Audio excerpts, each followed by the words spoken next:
All right, so I'm gonna try this and we'll see how it goes. I'm not gonna be editing or stopping or any of that kind of stuff because there's not time. So the key to all this stuff is just prep work. I happen to have like an assortment of ferrules. This is stuff I've just had for years. And what I want is 355 taper tip because I'm gonna be doing 2 shafts today. This is a T400 gap wedge that I've already pulled and I've cleaned it out. Basically cleaned it out with a brush like this. So what I want is an 891 or 89 T1. That's this right here. So I take it out and make sure that it's going to fit, you know, the hosel before I start gluing anything up, because I don't want to have to be trying to buff it down. And you can see that's pretty much a perfect fit. And then for the Maltby wedge,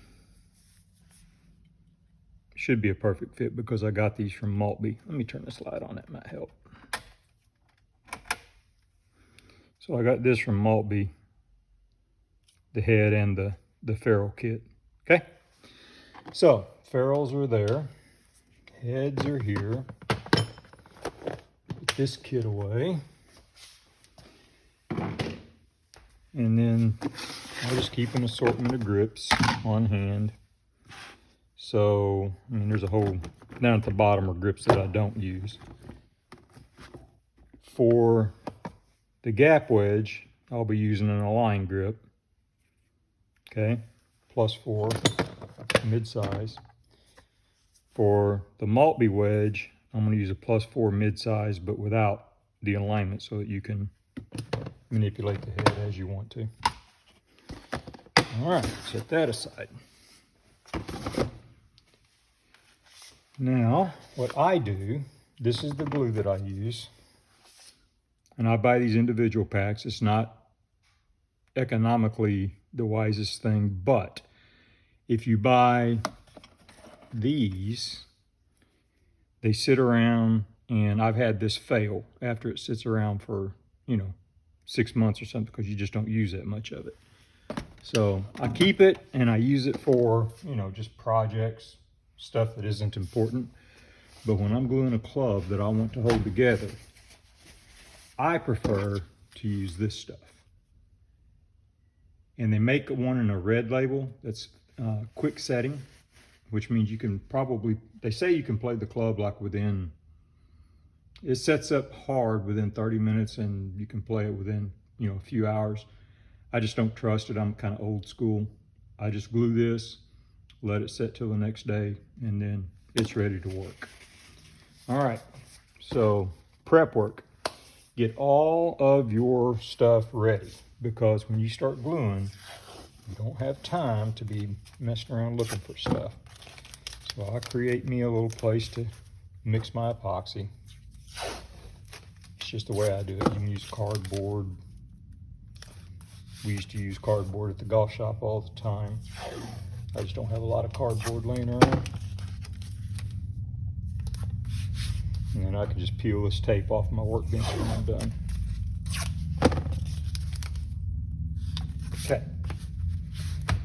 So I'm ready for epoxy. Get my knife out here. And then I use popsicle sticks to mix it up with. Popsicle sticks do not fit down in the hosel very good. So I'll usually have an old pencil, you know, like this is just an old crap pencil, and I'll get a little epoxy and I'll get it down in there and make sure the entire head is coated whenever I get ready to glue this. This is a good looking head, by the way. Okay, shaft prep. So here's the 2 shafts I'm going to be using.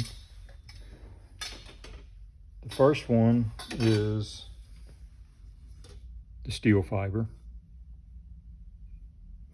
This is going in the gap wedge. These come pre-prepped. See how the tip is got some rough to it. It's not 100% ready to glue, but it's pretty darn close. So when you put it in the head, I haven't tapped it in yet because with taper tip, when you tap it, it'll kind of seat and grab. So I don't tap it until I'm ready to send it home. But you can see, hopefully, right here is where the finish is roughed up to. And this ferrule goes about 1/4 of an inch beyond that. So that's good. So all I've got to do is give this a final scuff and it'll be ready. Don't have to do too much to that. For the Maltby wedge, the steel shaft, you can see it's chrome. It is not ready to go. So what I do is I put it in the head, okay? And I haven't tapped it or anything, but I mean, I've got it down to where you can feel it start to grab. I then take a marker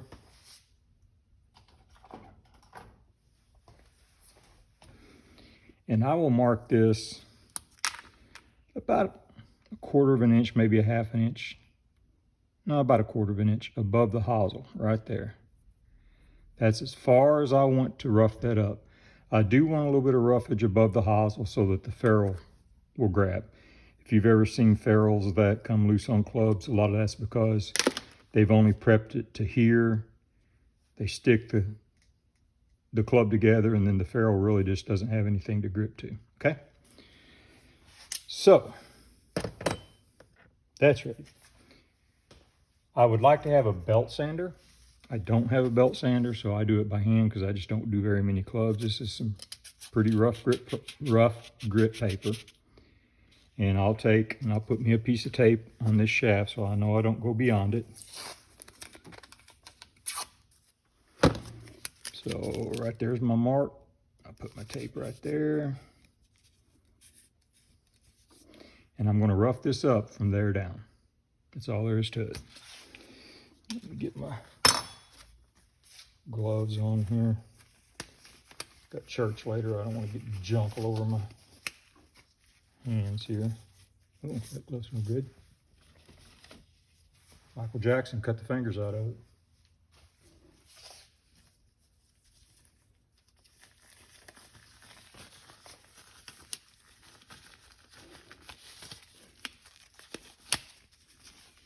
All right. So on this one, I just take that rough grip paper, wrap it around right here, and I just start sanding and twisting, pulling it away from me. And I'll do this until I get that chrome roughed off. There's not too much you can do up inside the hedge. It's all out here. And I'm pulling it away from me as I'm doing this, pulling it away from that tape.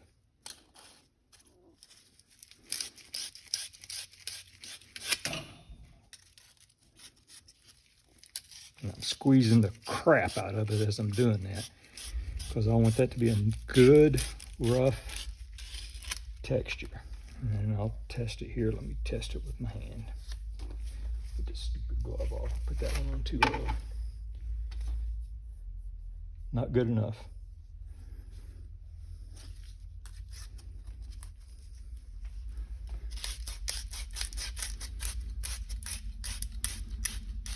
I don't know what grit this paper is, but it's rough. I'd say 80 to 100 grit maybe.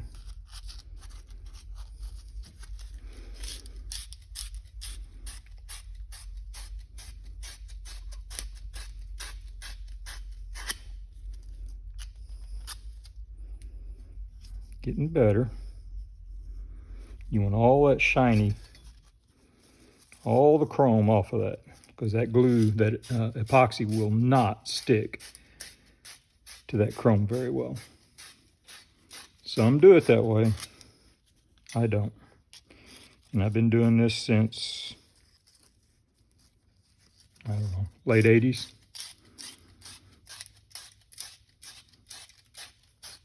I just don't have as much equipment here as I used to have access to.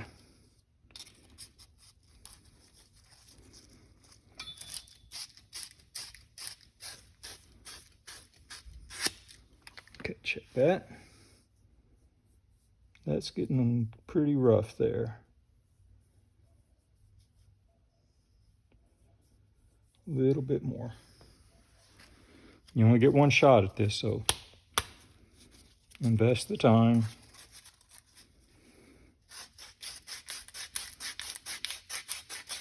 And we'll kind of go 2-3 different directions here.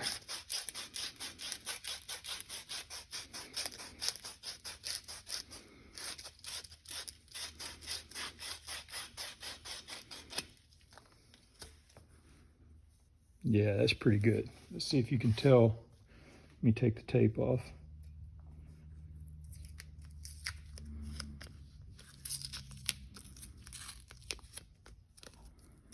Love this blue tape because you don't leave any residue on there. All right, so can you, yeah, you can pretty clearly tell the difference between that chrome and where I roughed it up. Okay, that one's ready. Now for the steel fiber, it doesn't take much at all. So it's, like I told you, it's pre-prepped. So all I'm going to do here is I'm just going to make maybe a couple passes with this just to make sure. And I didn't tape this one because it's already got a line on it, so one more. Really don't have to do this since it's pre-prepped. I just like to. And I'll kind of scuff the end up because there's a little bit of shiny on the end, right here at the end. Okay. Now, like I said, prep work is key. Having everything ready to go so you don't have to jump around, try to figure out, you know, where's my cleaning cloths and all that stuff. You got to clean this epoxy off before it starts setting. If you don't, you are in for a world of hurt. Basically ruins a club.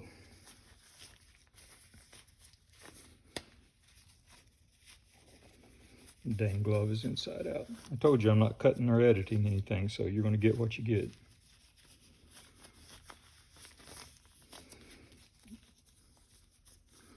I used two.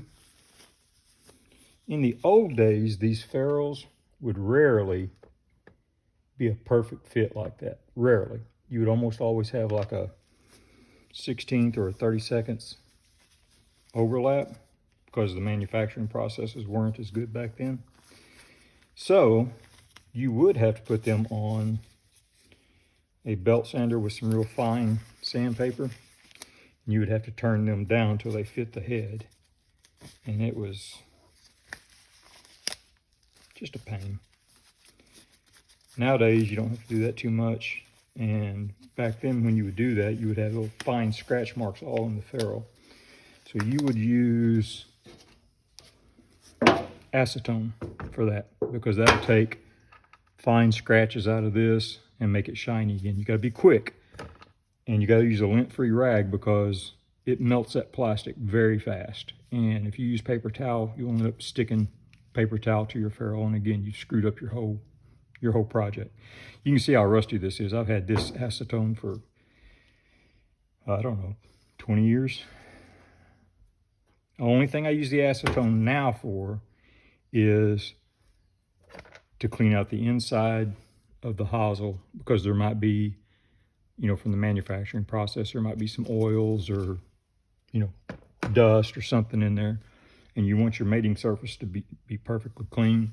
I also use the acetone to wipe off that little dab that's prepped. Do not get it up here on this clear. It will melt that clear.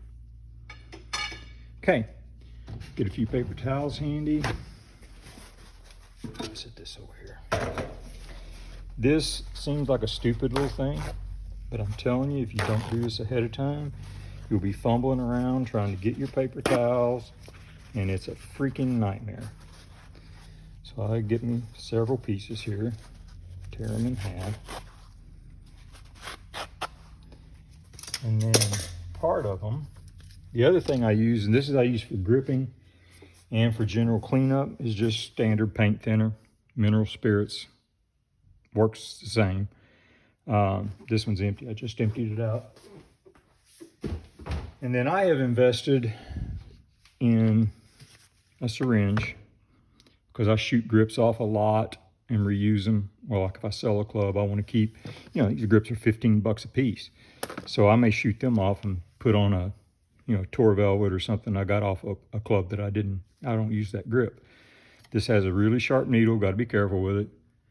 But this has that mineral spirits in it. And this is just for general cleanup, right? So I soak me down, soak my towels down real good there. Put this away without sticking myself. Keep a couple here that are dry. And then I keep a couple, in this case, since I got 2 clubs, I'm going to clean these heads one final time, acetone them, and then I'm going to acetone those tips to get any dust off. Okay? Prep work. Get this all done beforehand. Get this acetone out. Oh, no, I still need that. All right. This is just taking the drill and forward, reverse, nothing fancy. Whoops, dropped my ferrule. Same here, forward, couple times, reverse, couple times.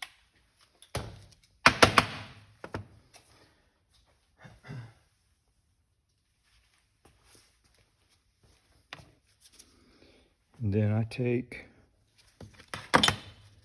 my 2 ones here. Get my acetone handy.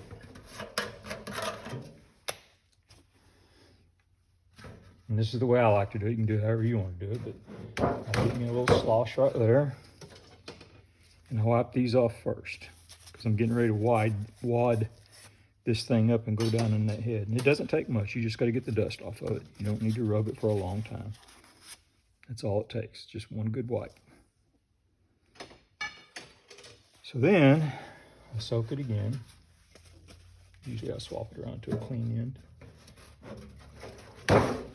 It's got some good stuff on it. I just kind of make me almost like a Q-tip. And I would twist it all the way to the end.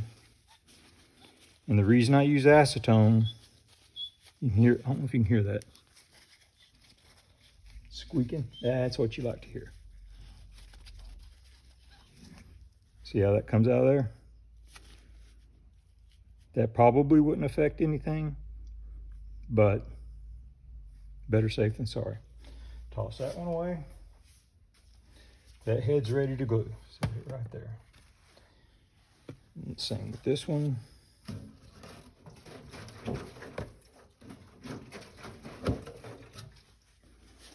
Twist it up. And run it down in there.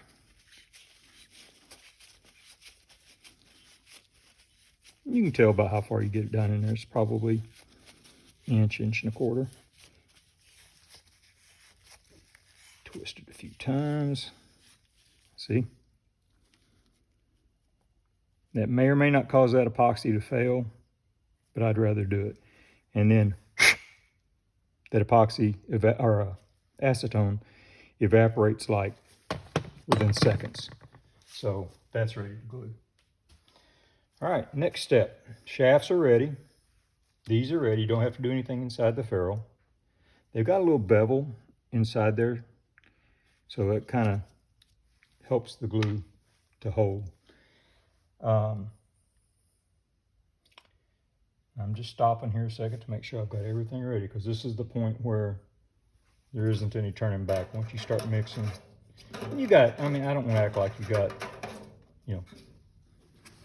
60 seconds or something. You got a little bit of time, but I like to get everything set, cleaned.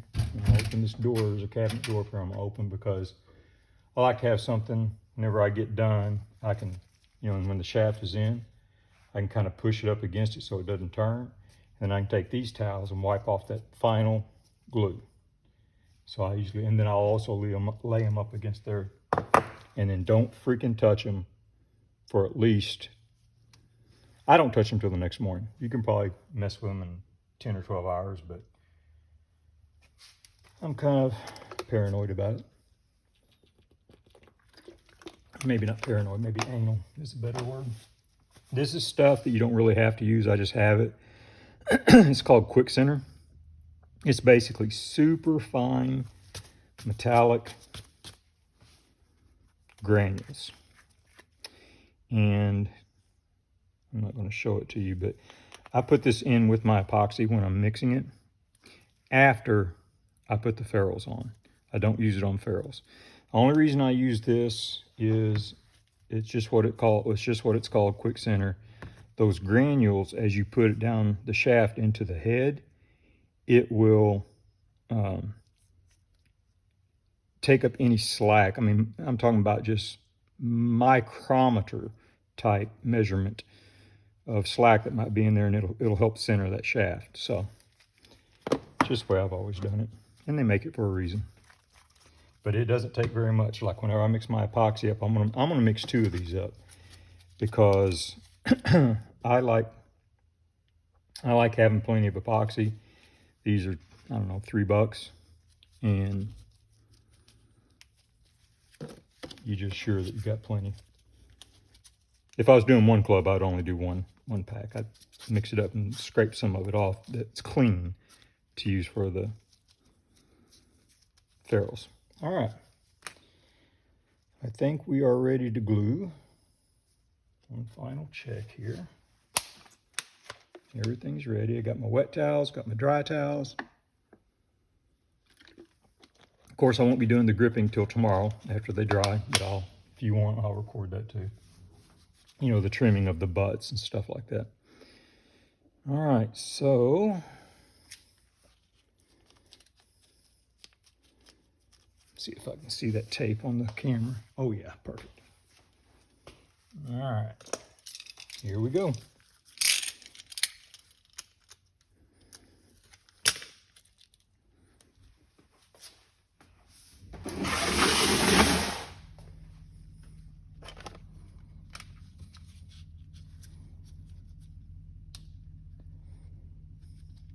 This is 2-part epoxy. One's a resin and one a hardener, maybe. I don't remember what that's called. Just use your tongue depressor and get it all out of there.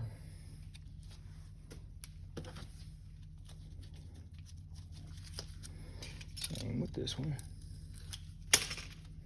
And I like having a stainless steel top to work on for this reason too.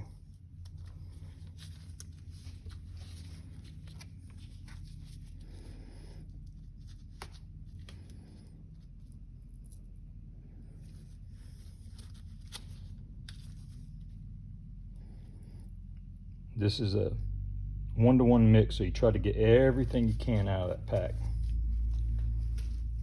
And try not, that's why I'm wearing the gloves, because you're going to get this junk on you.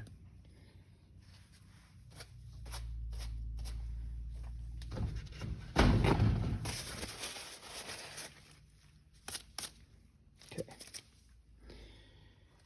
And then this is the one I'm going to use for the heads. This is the one I'm going to use for the epoxy. So I'm only going to use just, and I mean just a sprinkle of this stuff. Oh, that's almost too much. Can you see that? That's too much. So there, I mean, it's just a sprinkling. Put that in there. Mix that up.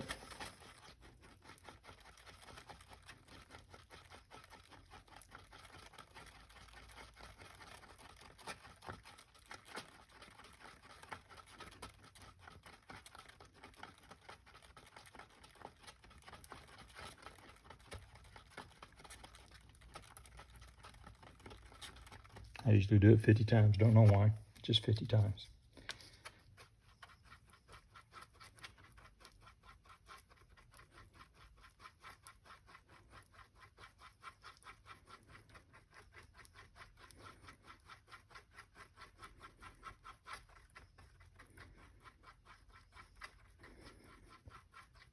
There we go. All right. Now, I think I'll do doesn't matter which one you do first, but here's what I do. A lot of places, or a lot of guys, won't do this, but I like to put just a touch in the ferrule, in the top of it, so that as you slide it on that shaft, that will work down because you're going to slide it onto the shaft like this, and that'll push that down onto there. Let's just do the steel fiber because that's the one I grabbed. Take it, and you don't want very much glue on this at all. Just, I mean, you kind of hold it down against the tape and just twist it, because really you're just looking to get, all I'm doing right now is getting it ready to glue the ferrule. All right, and then I kind of wipe that off on the tape, so this is just a film of glue on there, right? Stick that in there. Get it up onto there, just about that far. See, it's about 1/4 of an inch. Now I'll take the head I'm going to use. Where'd it go? There it is. And I'll push it up, I don't seat it, but I push it until it stops going in. I have to kind of twist it. Right there. I can feel I'm at the bottom right there. See that little bit of glue right around there? That's the reason I do this first, so I can now take my towel and just wipe that off so I don't have that mess to deal with. Now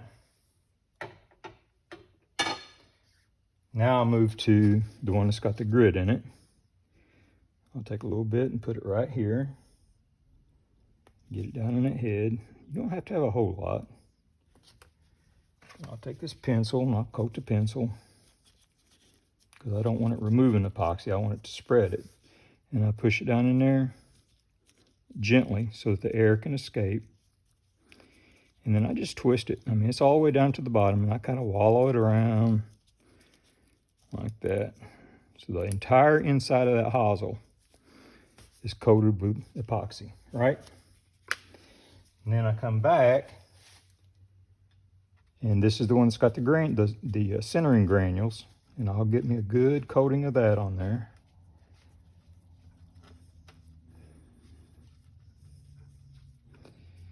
Right?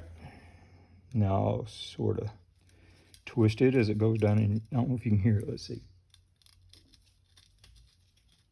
Probably can't hear that, but you can kind of hear the grittiness, and it's much tighter going down in there. And I get it to where that just touches, right?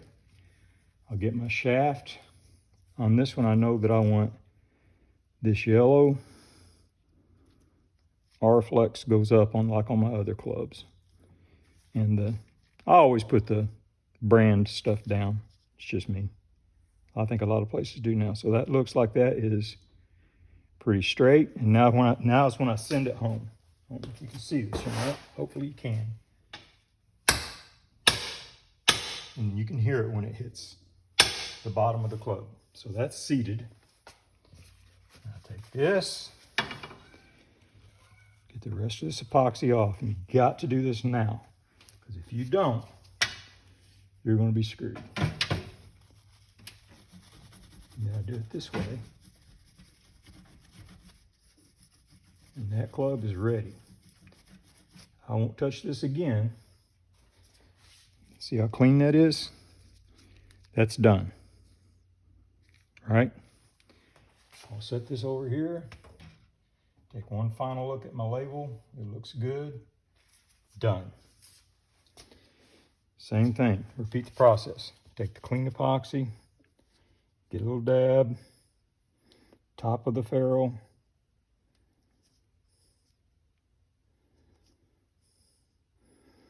And again, that's so that the shaft will work it down in there. Get your shaft. Get some epoxy all over that. Holding it down against the tape and twisting. You don't want a big glob. You just want a nice film. Okay. Start sending the ferrule on.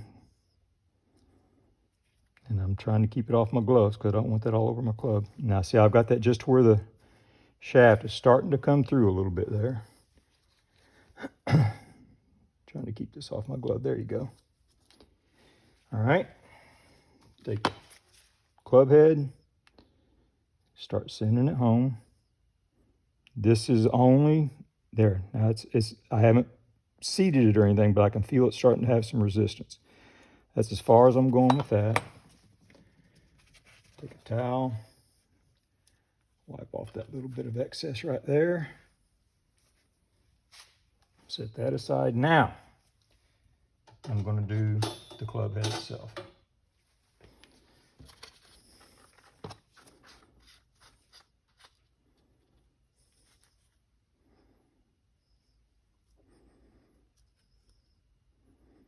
I don't know how much I put in there. It's just kind of eyeball, but you don't have to fill this. You do not. In fact, you don't want to fill that head up. Okay. And then I made me a little pool there so that I can get it on my shaft here in a minute. It don't matter if you use a little bit of this. I'm running low over here, so I'm going to use a little bit of this. Again, slowly work something. It don't have to be a pencil, just anything.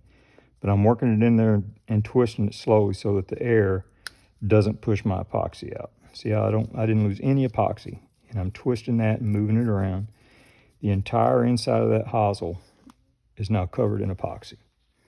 Set that aside. Get my good old gritty stuff here. Get that all over the shaft. All right, same thing. Gently, slowly start twisting and pushing. Twisting as you're going till you get that ferrule against the head. All right, there it is. Now I'm going to take my towel here and get that excess off. So I'm not dealing with it. I don't want it dripping everywhere. And then I like the label down. Can you see that? So I'm going to twist it to where the label is down. Don't need to be seeing that. I'll flip it over and see, is that about on the back side? And it looks like it is. Now I'm sending it home. And you can feel it when it hits bottom. And it's there. So now, since I don't have big globs of glue to deal with, take my fresh towel here. And I just kind of take my fingers and go around it like this and get all the goof off of it. Fold it over, put it up against something so that it doesn't move on you. And then you got to get down in there. Just clean that off really good. Even up here in case you get fingerprints on it. I didn't on that one, but I did on this one. All right. Can you see that? That's as pretty as it gets right there. Check my shaft, looks good. Label's in the back. Set it up here with the other one. And that, put something up here so it won't fall out. In fact, I'm gonna put a little piece of tape up there.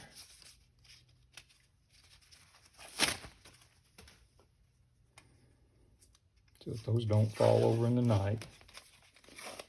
Tape's cheap. Time isn't. All right, so that's settled. Get back on my stuff here. All right, now I like to leave this, and the reason I like to leave this is if I throw it away, I can't tell if I get a good set. In other words, if the epoxy sets up well. If I leave this, tomorrow I can come out here and all this stuff is going to be like, you know, epoxy down, right? And I'll be able to, you know, kind of poke it and see, is it, you know, make sure it should feel like acrylic, you know, I mean, slick, hard. This won't be super slick because it's got that steel in it. But I mean, you can't even dig your fingernail into it, right? If it's tacky or you can dig your fingernail into it, that's going to fail. Without a doubt, that'll fail. So if you leave this, you kind of have at least some assurance that you got a good mix. It's set up well. It's probably not as important with those little packs as it is with those bottles I showed you. Just because you know you're getting a 1-to-1 mix and you know you got fresh epoxy. So I've never had one of these fail, but I have had those tubes fail.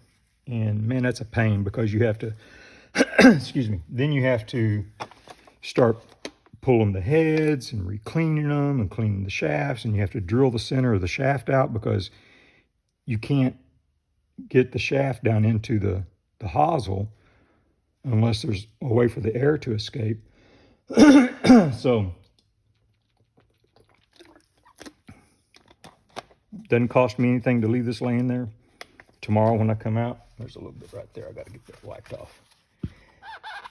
That right there. Tomorrow when I come out here, this will just peel right off the stainless and I throw it away. All right. That's how you glue a club together. Patience is a virtue. Wait till tomorrow, and then we'll do the grips if you want to see it.